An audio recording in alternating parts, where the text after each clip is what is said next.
بسم اللہ الرحمن الرحیم۔ السلام علیکم ناظرین۔ ہاضمے کی دوائیں چھوڑیں، ایک بار مجھے پڑھیں۔ میرے اکثر پیٹ میں درد رہتا تھا۔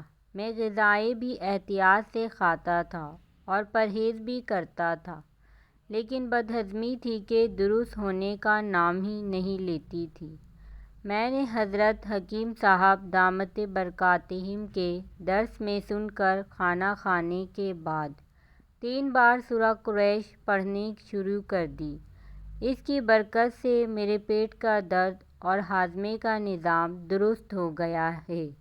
اب میں نان، پائے، چنے، چاٹ، الغرض جو جی میں آئے کھاتا ہوں۔